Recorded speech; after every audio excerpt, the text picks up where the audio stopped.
নমস্কার বন্ধুরা, কেমন আছো? আমার চ্যানেলের নাম মনি কুকিং রেসিপি। আজ রেসিপি বানাবো পাকনা আমের টক। দেখো বন্ধুরা, আমি 8টা আম নিয়ে এখন আমি চুলে রেখেছি। এখন কিভাবে করবো দেখাবো বন্ধুরা, কি কি করবো। এভাবে পাকা আম তো, এই জন্য আমি সিদ্ধ করিনি। এভাবে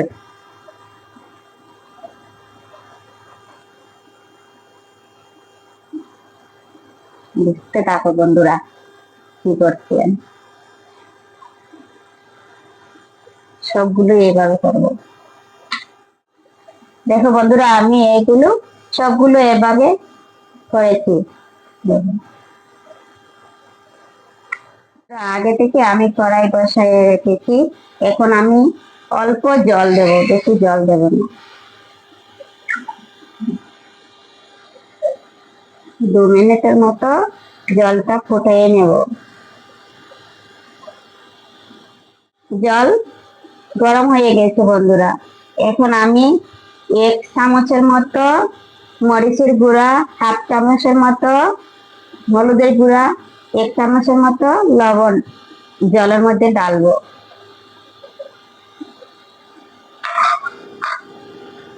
একটু নাড়াবো।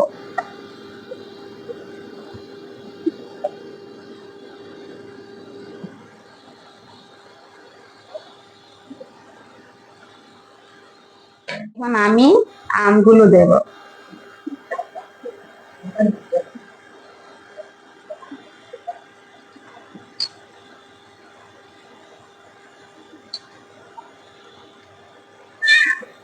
সব আম দেওয়া হয়ে গেছে, আমি একটু নাড়াবো।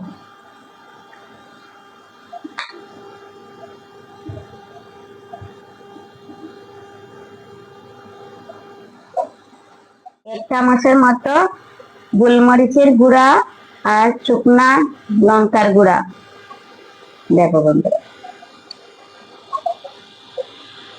এখন আমি একটু নাড়াবো।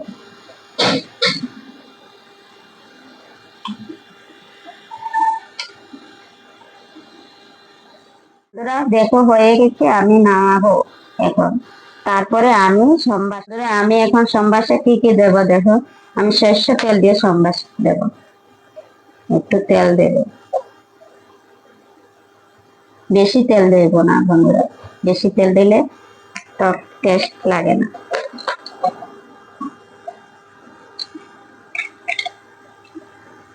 প্রথম আমি শুকনা লঙ্কা দেব, তারপরে তেজপাতা দেব,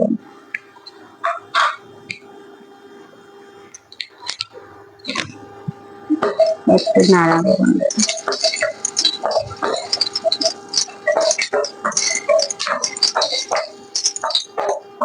তারপরে আমি গোটা জিরা দেব,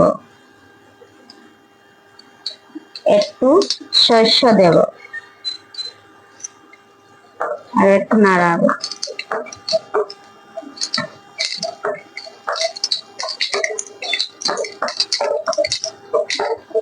এখন আমি সম্বাস দেব বন্ধুরা।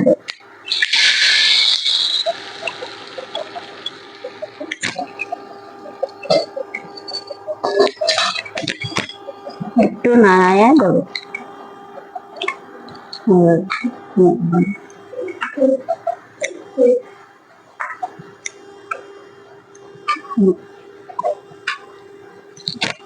বন্ধুরা দেখো, আমের টক হয়ে গেছে, পাকনা আমের টক। এভাবে বানাও বন্ধুরা, টেস্ট লাগে। আর দুধ দিয়ে বানালে তো বহুত টেস্ট লাগে পাকনা আম। আমার রেসিপি কেমন লাগছে বন্ধুরা? যদি ভালো লাগে তাহলে লাইক কমেন্ট করো। ভালো থাকো, সুখে থাকো বন্ধুরা।